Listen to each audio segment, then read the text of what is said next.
ცუდი საკრედიტო ქულის თავიდან აცილება ყოველთვის არაა ადვილი და მის გაუმჯობესებას გარკვეული დრო სჭირდება.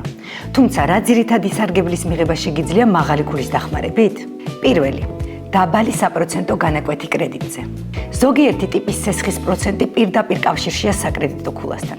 ასეთებია განვადება, მცირე და სამომხმარებლო სესხები. შესაბამისად, თუ კარგი რეიტინგი გაქვს, დიდია ალბათობა, რომ ბანკისგან სესხს კარგი პირობებით მიიღებ. მეორე, საკრედიტო მომსახურების მიღების გაზრდილი ალბათობა. დაბალი საკრედიტო ქულით და არასაიმედო საკრედიტო ისტორიით საკრედიტო მომსახურების მიღება რთულია, რადგან ორგანიზაციები შიშობენ, რომ მსგავსი ისტორიის მქონე კლიენტი სესხის დაბრუნებას ვერ შეძლებს. მაღალი საკრედიტო ქულა არ იძლევა სესხის დამტკიცების აბსოლუტურ გარანტიას, მაგრამ მნიშვნელოვნად შეგიწყობს ხელს საკრედიტო მომსახურების კარგი პირობებით მიღებაში. მესამე, მეტი თავდაჯერებულობა მოლაპარაკებების დროს. ბანკთან მოლაპარაკებებისას კარგი საკრედიტო ისტორია და ქულა შენს ხელთ არსებული ერთგვარი კოზირია.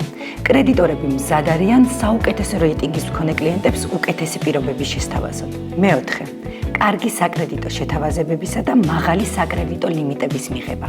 ორგანიზაციები გარკვეული პერიოდულობით ნახულობენ თავიანთი მომხმარებლის საკრედიტო ისტორიას, გადახდებსა თუ სხვა საკრედიტო ქცევებს და ამ ინფორმაციაზე დაყრდნობით აწესებენ წინასწარ დამტკიცებულ სასესხო ლიმიტებს, რომლის გამოყენებაც მომხმარებელს ნებისმიერ დროს შეუძლია.